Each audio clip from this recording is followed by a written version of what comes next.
You can't name a single Tiffany Haddish joke. Not one punchline, not one bit from a special she headlined. And according to Katt Williams, that's because she's never actually done the work, no sold-out tours, no hour-long comedy specials, just a role in Girls Trip that was handed to her like a participation trophy. And yet somehow, she's winning Emmys while legends like Monique get blackballed. Katt says it's not talent, it's a trade-off. Tiffany allegedly made a deal early in her career, and now she's too deep to turn back. Hollywood doesn't let you leave once you've signed on the dotted line. And what did Katt reveal about her connection to Kevin Hart? That's where things get really dark. What makes this whole thing even messier is that Katt and Tiffany actually worked together back in 2014 on a movie called School Dance.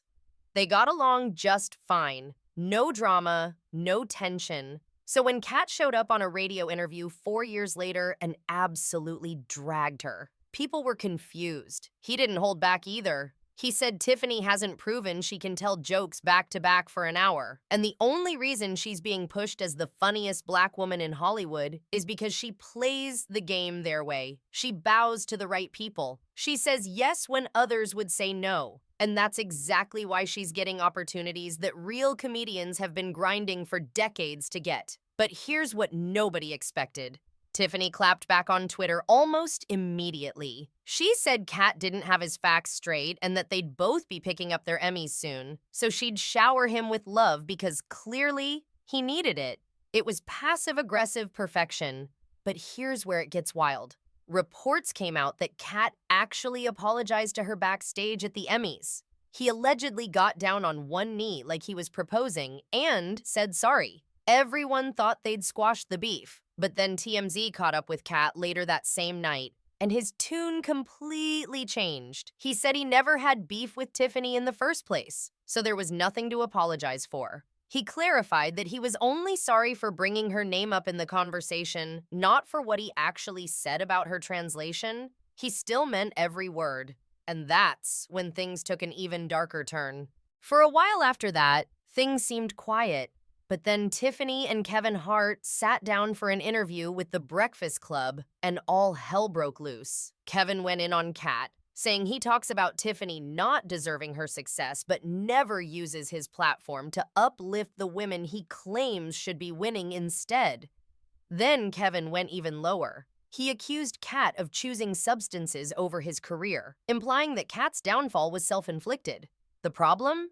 Katt has publicly stated multiple times that he's never touched hard substances in his life. He even has clean drug test results going back 15 years. Kevin knew that, but he said it anyway because he wanted to provoke him.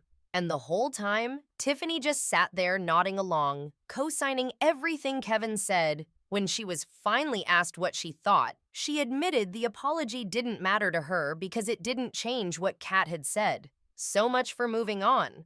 But Kevin getting involved wasn't random, and what Katt exposed about him changes everything. Kevin getting involved wasn't random. He and Katt already had their own history. In fact, Katt has been calling Kevin an industry plant for years. And when Katt sat down with Shannon Sharpe for that viral Club Shay Shay interview, he didn't just drag Tiffany, he completely dismantled Kevin's entire origin story.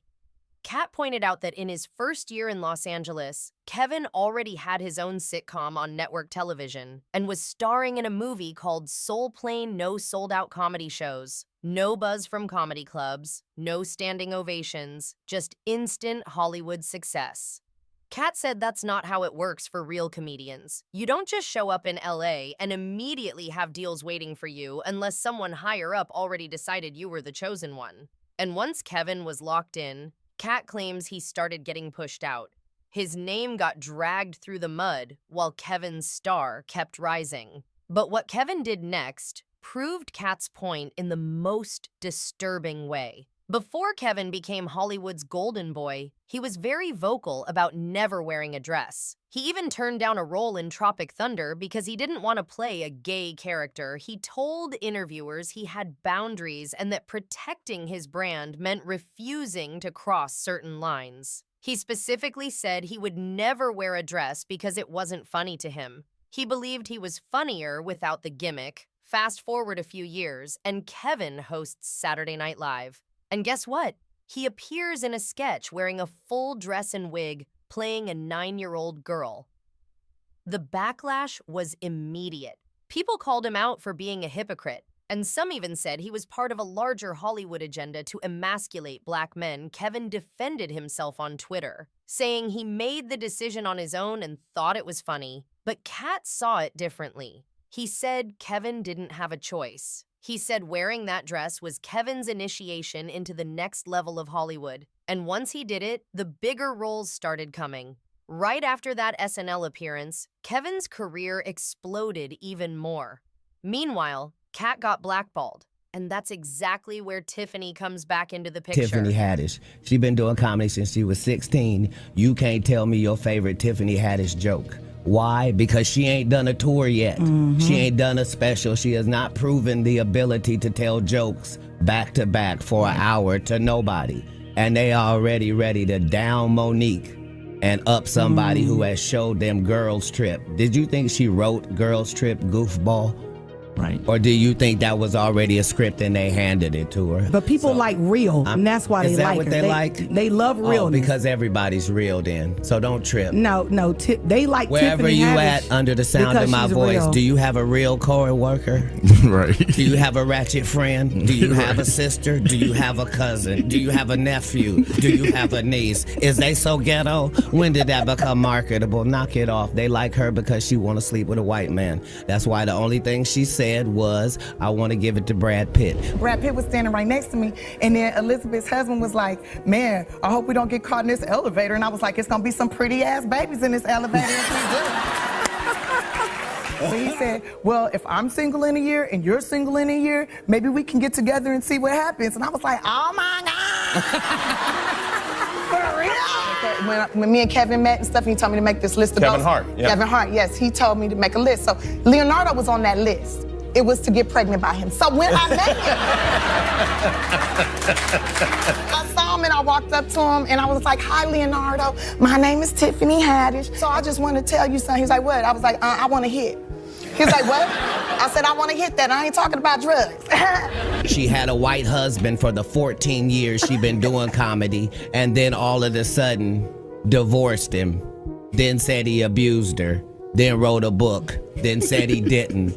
And then now we're at Brad Pitt. So, hey, you can say whatever you want. She says she got a disease for JJ. Don't nobody check for that. What did you think when you heard that before you responded? Well, I was like, dang, what'd I do to him? Did I f his man? And then I was like, You're stupid.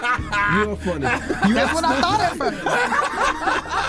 That's what I always think. When people say mean things, I always think that because I figure it gotta be, I must have took something from you. I must have did something to you. I was like, when was she married to a white man? I went back and Googled. I was like, because I know. I've been proposed to by a white man before. So you weren't married to a white man? No, never. I know been. that, but Yeah. whatever.